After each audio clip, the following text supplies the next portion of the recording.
দেখলেন সে চাঞ্চল্যকর দৃশ্য, যে দৃশ্য আমরা আপনাদের কাছে তুলে ধরেছি, যেখানে বলা হয়েছে মানুষ অবৈধ, কুকুর বৈধ ভোটার বিহারে। এমনই গুরুতর অভিযোগ তোলা হলো কংগ্রেসের পাশাপাশি তৃণমূল কংগ্রেসের তরফে। তৃণমূল কংগ্রেসের সেকেন্ড ইন কমান্ড অভিষেক ব্যানার্জিও এই বিষয়ে প্রতিক্রিয়া ব্যক্ত করেছেন সংবাদ মাধ্যমকে। তার আগে কংগ্রেসের তরফেও সামাজিক মাধ্যমে বিষয়টি নিয়ে তোলপাড় করা হয়েছে। কুত্তাবাবু এবং কুতিয়া দেবীর ছেলে কুত্তাবাবু নামের একটি কুকুরকে বিহারে এসআইআর ডাটাবেসে বৈধ বাসিন্দা হিসাবে আনুষ্ঠানিকভাবে তালিকাভুক্ত করা হয়েছে। এমনই গুরুতর অভিযোগ তোলা হয়েছে কংগ্রেসের তরফে। কংগ্রেসের কেরল শাখার তরফে সামাজিক মাধ্যমে বিষয়টি উত্থাপন করা হয়েছে। কংগ্রেস সামাজিক মাধ্যমে লিখেছে, ইতিমধ্যে নির্বাচন কমিশন ৭৭ লক্ষ প্রকৃত ভোটারকে আধার, ভোটার আই কার্ড এবং রেশন কার্ড থাকা সত্ত্বেও বাদ দিয়েছে বলে কংগ্রেসের অভিযোগ।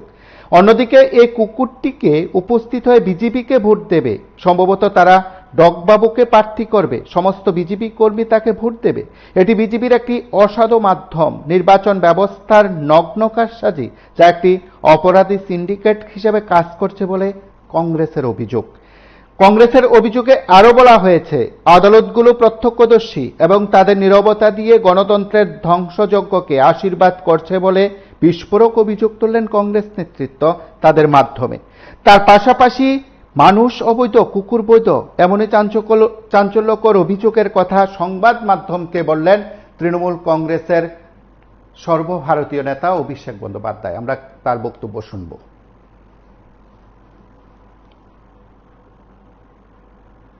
এসআইআর এর নাম করে বাঙালিদের উপর অত্যাচার করছে। গতকাল আপনারা দেখেছেন বিহারের একটি ঘটনা, যেখানে সাধারণ মানুষের নাম বাদ দিয়ে কুকুরের নামে রেসিডেন্সিয়াল সার্টিফিকেট ইস্যু করে ভোটার আইডি কার্ড হচ্ছে।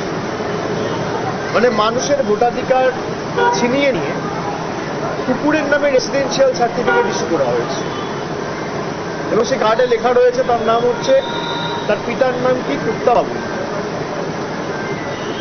পরিষ্কার। এবং এই রেসিডেন্সিয়াল সার্টিফিকেট হচ্ছে এমন একটা ডকুমেন্ট যেটা এসআইআর এর ক্ষেত্রে ইলেকশন কমিশন, নির্বাচন কমিশন গ্রহণ করছে।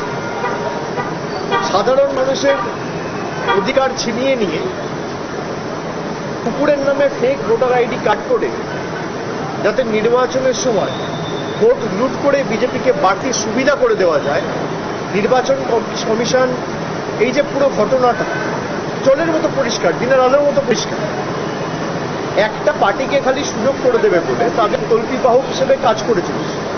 এটা লজ্জা। এবং বিগত দিনগুলোতে আমরা দেখেছি 2021-এ কুচবিহারে শীতলকুচিতে যখন ইলেকশন কমিশনের আন্ডারে স্টেটের ল অ্যান্ড অর্ডার, তখন কেন্দ্রীয় বাহিনীর একজন নিরীহ একজনকে নবীন মানুষ ভোট দিতে এসছে, তার হাতে কিছু নেই, একটা লাঠি পর্যন্ত ছিল না, তাকে দিনের আলোয় গুলি করে মারল।